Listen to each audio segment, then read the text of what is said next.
Hello and good morning. So this is the briefing for CS 240 Bachelor of Information Technology, especially for the Big Data Track proposal. So this will cover the question whether do you need to fill in the Research Ethics Committee forms for your project. Alright. First and foremost, let's look why we need to fill in the Research Ethics Committee forms.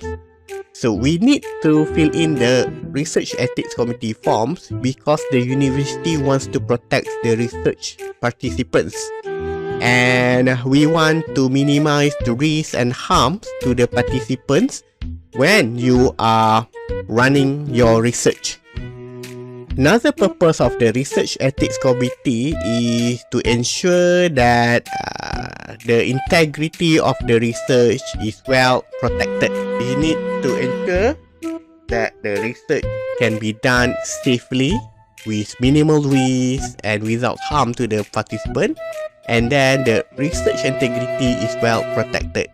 And then the university also want to ensure that the research would remain objective without any deviation from the actual purpose of the research. And then it is also to ensure the accountability of the research and the researcher, and also to protect the confidentiality and the privacy of the participant, especially towards vulnerable participants. You might wonder which of the research project that needs Research Ethics Committee approval or needs to fill in the Research Ethics Committee form. So any example of the research title. So actually, it does not depend on the research title, but it depends on your research objective and your research methodology. So if your research objective and your research methodology involve human participants, then your research would require Research Ethics Committee approval, and thus you need to fill in the Research Ethics Committee form. Okay, you got that? So how to know if your research require Research Ethics Committee approval?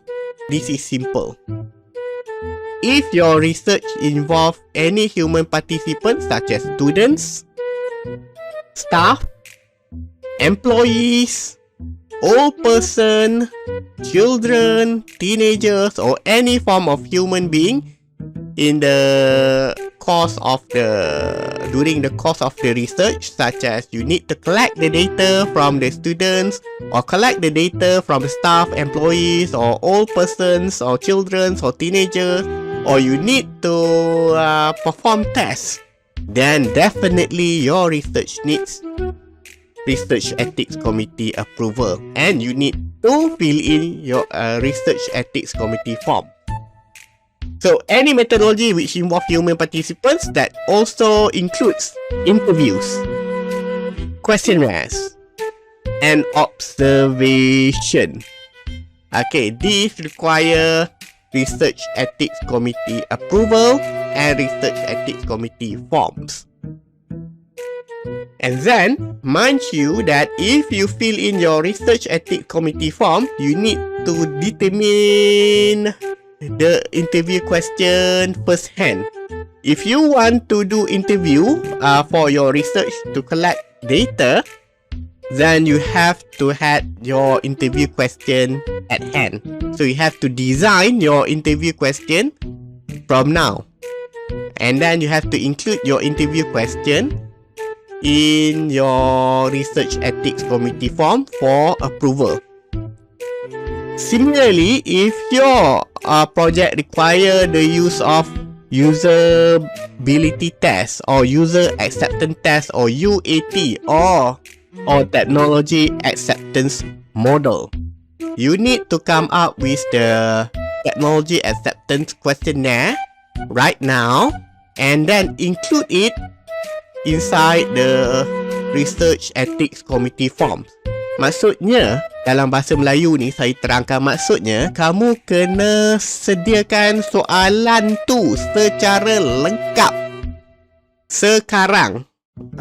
Okay, sekarang, dan masukkannya dan attach sekali dalam Research Ethics Committee forms. You need to complete your questionnaire right now and include it inside your Research Ethics Committee forms. Because the Research Ethics Committee require you to have a complete questionnaire to be asked during your user acceptance test, and also usability test, and also technology acceptance model questionnaire, and so on. Same go also for the interviews and observation. Any type of observation that you need to do, you need to clarify it, okay, in writings, and then fill in inside the Research Ethics Committee form. And then pay very close attention when your subject involve school age children, teenagers, old person, disabled person, or any native person ataupun orang asli, native person. So these are called vulnerable group. So let me highlight this. These are called vulnerable group. So any researchers that involve the interview questionnaire that are required by the vulnerable group to fill in, then your research are considered as high risk research. So a high risk research require you to fill in an additional form.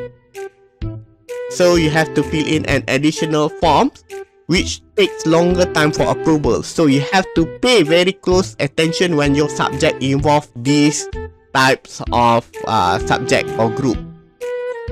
Right? You have to pay close attention. So subjects that are older than 59 years old or younger than 90 years old are considered as vulnerable group. And also subjects that are OKU, okay, have learning disability such as autism are also considered as vulnerable group. However, there are also other research that does not need REC. So, which of the research that does not need REC or Research Ethics Committee approval? So, researchers that does not involve human or which only involve pure data science and data analytics. So, all of you have already learned about data science and data analytics. And if you implement your data science and data analytics skills inside your project, and purely rely on data science and data analytics for performance tests, then your research does not need Research Ethics Committee approval. So it does not, research that does not involve human participant or subject at all does not need Research Ethics Committee. Mostly this research only involve performance metrics based on mathematical formula or measurement of performance that based on machine performance or observation only. So you only involve in timing, okay, timing the performance of the machine, or you need to time how long the web would produce the result. Okay, that does not need Research Ethics Committee. Or if you are doing the network performance evaluation network, okay, latency, you want to measure the latency of the network, that does not require Research Ethics Committee approval. So the need to fill in the Research Ethics Committee form depends on the research objective and thus the research methodology. So if the methodology involves human participants, then you need to fill in the REC form. So if the methodology involves human participant within the vulnerable group, then you need to fill in additional REC form. So this is the important point to recap back. Whatever it is, you need to discuss this with your supervisor, since your supervisor is the most familiar with your research. Here are the example of some of the project objectives that needs Research Ethics Committee approval. So any project objective that involve evaluation of user acceptance test, Okay, user acceptance test. Okay, this one is also based on user acceptance test. This need research ethics committee approval because it requires human participant. Okay, this is also needs research ethics committee. Alright, because they needs to evaluate the usability, requires human intervention or human participants. However, there are also some example of project that does not need research ethics committee approval. Okay, the example for this project that only needs to evaluate the performance metrics such as this. Okay, this is example of a project that does not need research ethics committee approval. So this one, it only needs to evaluate the performance of a predictive model. So it does not need research ethics committee approval because it does not involve any human activity at all or any human participants at all. Okay, this is also another example of project that does not need research ethics committee approval. Alright, because it only needs to evaluate the prediction model performance. Okay, it only measures the timing of the model needs to produce the result. It only measure the time. It only measure the accuracy. It only measures the F1 score. It only measure the precision and so on. It does not require any form of human participants at all. And then additionally, some of the project also uses dataset, which also does not need research ethics committee approval. However, if your project uses dataset but at the same time require user acceptance test, okay, your user acceptance test require research ethics committee approval. Whatever it is, please consult with your supervisor because your supervisor knows more about this. If your project involves visualization and then you require the use of usability test or user acceptance test, then you need to fill in research ethics committee forms. So, next up is the video from Dr. Arifah Fasha Rosmani on the briefing on how to fill in the research ethics committee form. Please view the video afterwards.